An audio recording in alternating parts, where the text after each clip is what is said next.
Hey budget gardeners, Vita Loca here. Join me today as we pot up some strawberry seedlings. So let's go.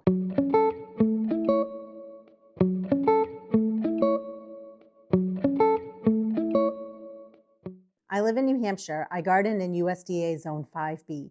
Based on my zip code, my average last frost date is around May 15th. Today is April 2nd, and I'm about 6 weeks away from my average last frost date. I love starting plants from seed, be it flowers or vegetables, and I've made a lot of videos recently showing you my process for starting plants from seed. And in those videos, I mentioned to you that I would show you my process for potting up each of those plants. The plants that we're going to pot up today are alpine strawberries. This is my second time ever growing strawberry plants from seed. I really enjoy the process. The first time I did it was a number of years ago. I wanted to do it again because a few of you had asked me to make a video showing how to start strawberries from seed. These alpine strawberry seeds were sown around February 15th. I made a video describing my process for sowing those seeds. What I'll do is add a link to that video in the description in case you want to check it out. When a fair amount of the seeds had germinated, what I did was I took the humidity dome off. I also removed the tray off of my seedling heat mat. The tray of strawberry seedlings continued to stay under my LED shop lights.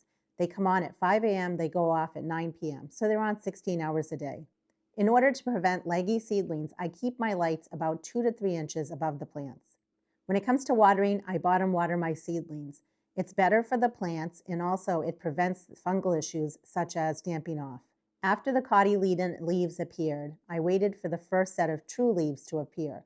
Once those appeared, that's when I started fertilizing my seedlings. I feed my seedlings with Espoma Grow organic fertilizer, and they get fed every 2 weeks. Since the plants are still very small, they don't get a full strength of fertilizer. They get a half a strength of fertilizer. And if you're not sure how to bottom water or fertilize seedlings, there's also a video in the description that goes over all of that. When it comes to sowing my seeds indoors, I prefer to multi-sow them in restaurant takeout containers.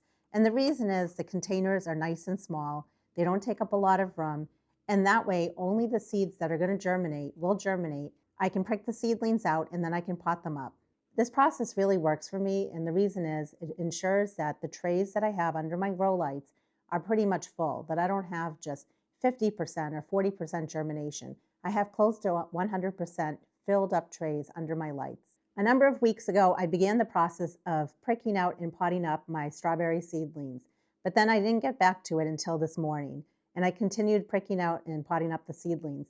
So here you can see the seedlings that were pricked out and potted up a number of weeks ago.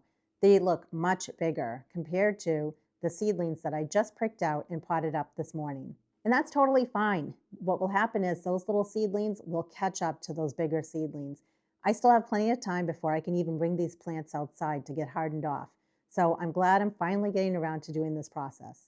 Now I did leave a few seedlings behind in my restaurant takeout container so that we can pot them up together today. When I originally sowed the seeds in my restaurant takeout container, I used seed starting mix that I made myself. At this point, now that my seedlings are larger and they're getting potted up, they're going to be getting potted up into potting mix that I also like to make myself. You can use whatever potting mix you feel comfortable with. I like making my own potting mix because in the long run, it saves me more money. When it comes to making my own potting mix, I use what are called parts. Parts can be your container that you're using for scooping. For example, 1 bowl would be equal to 1 part. The recipe that I've been using this year is 4 parts of peat moss, although you can use cocoa coir. I like to buy my peat moss in a nice big bale, and I buy that from a local garden center. And then I add 1 part of perlite. Perlite is used for drainage, and I usually buy that in bulk on Amazon. I then add 1 part of vermiculite. Vermiculite is good for retaining moisture, and I buy that in bulk on Amazon. Next, I sprinkle the top with garden lime. It's basically Dolomite lime in a powder form. And the reason is it's used to offset the pH of a very acidic peat moss. If you are going to make your own mix and you're going to use cocoa coir, then you don't need to add any of the lime. After I make my potting mix, I mix it up and then I add boiling water to it. And I mix the boiling water all throughout the mix. Not only does the boiling water pre-moisten my mix, but it also kills off any fungus gnat eggs that might be living inside of the peat moss. And then I cover the container and I let my potting mix cool down. Once it's cooled down, it's safe for me to use. I'm potting up my young strawberry seedlings into 6 cell packs. And then the 6 cell packs are going to fit into what's called a 10 by 20 tray. And it's called that because of its dimensions. It's 10 inches one way by 20 inches the other way. I don't like to waste and have things go in the landfill, so oftentimes when it comes to my 6 cell packs, to my pots, to my trays, I can often find them for free or for a very cheap price on Facebook Marketplace.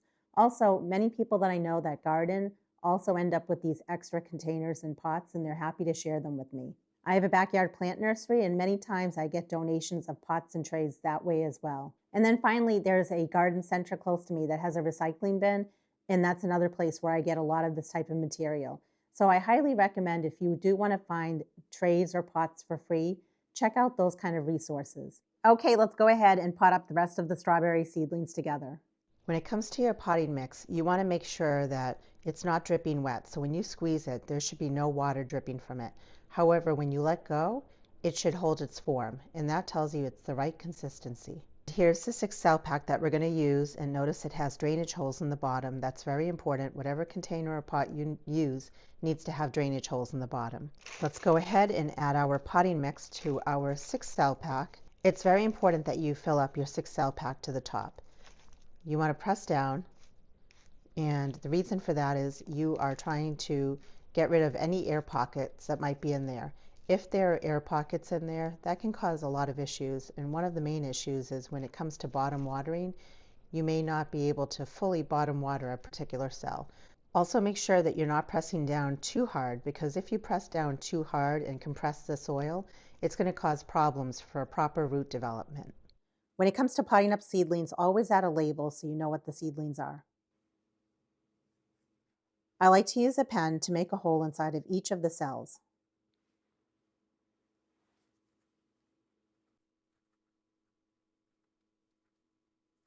Like I mentioned, I did a really good job with getting the seedlings out of this restaurant takeout container. There's only a few left. When it comes to handling any of your seedlings, you always want to handle them by their leaves. You never want to handle any seedling by its stem, because if the stem breaks, then the seedling's going to die. Whereas if one leaf breaks on a seedling, it should still be fine. It should still have at least 1 or 2 other leaves, which will help it photosynthesize. So I'm just going to use my pen and I'm going to get underneath the seedling and carefully pull it out.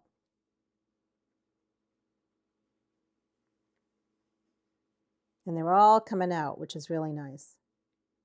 So at this point, I can just pull them apart gently. I think strawberry seedlings are just the cutest little things. And you can see that it has a nice big root to it. So we're going to go ahead and we're going to place our seedling in there. Now, when it comes to strawberries, it's very important not to bury them too deep. This is almost like if you were to buy a regular strawberry bare root plant. They always tell you that don't bury the crown of the plant.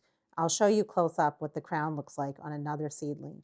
So I do want to just backfill around it, and I want to make sure that I'm not planting it too deep. Strawberry plants are very picky when it comes to that. If you bury the crown of your strawberry seedling, then there's a good chance that the seedling will not make it and will die. If you look at the center right here where the new growth is appearing, that is the crown. So you just want to make sure you're not burying that.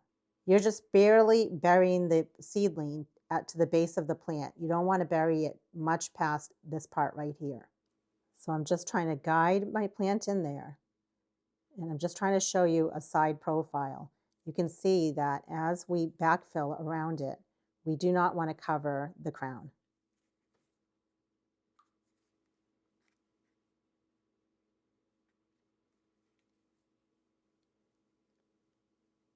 And that's just a side profile of what it looks like for both of these seedlings. If you've never grown strawberries from seed, I definitely recommend it. I just love the alpine strawberries. I think they're so fun.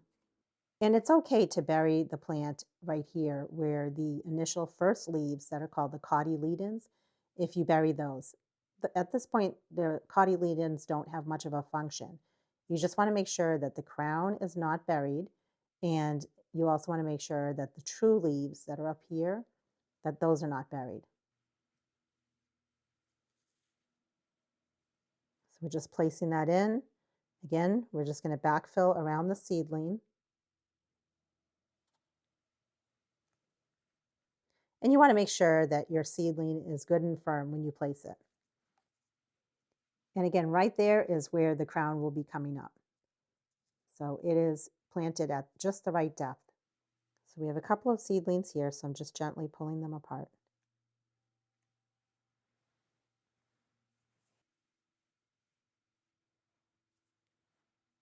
You can push the roots right in and then just push around it at the base. And the last strawberry seedling, yay! I mentioned it earlier. It's such a great feeling when you mass sow seeds like I do in these restaurant takeout containers, and you actually get to pricking out and potting up the last seedling in that tray. And we did that together. And that's what the little seedlings look like, all tucked in now. And the best part is I can now use this tray to start more seeds. Just for reference, we started all our strawberry seeds in here. Then we pricked out any seeds that germinated. And here are all the seedlings that we got. We got 131 seedlings. The seeds cost, I think it was $4 for 131 strawberry plants. You can't go wrong. I am so glad that we emptied out that restaurant takeout container. I'm just trying to tackle each restaurant takeout container at a time. If you're doing what I'm doing, you know what I mean. It's such a great feeling when you finally pot up your seedlings. The seedlings will continue to be bottom watered. They'll get fed a half a strength of fertilizer every 2 weeks. They're going to continue being under the grow lights that come on 16 hours a day and are only a few inches above the seedlings. Some of you have asked about more information on my grow lights. I'll also put a link to that video down in the description. I have an oscillating fan that also runs 16 hours a day in my grow room. It helps dry off the top of the soil, which can keep certain fungal issues at bay, and it also adds movement to the room. It almost mimics the movement that these seedlings will get when they're outside. It just makes for overall a stronger, healthier seedling. Let me know in the comments if you're growing strawberries in your garden, and if so, what is your favorite variety? I'll continue to make update videos on these strawberry seedlings and when it comes time to harden them off and get them out in the landscape. And until the next video, make it a great day with gardening.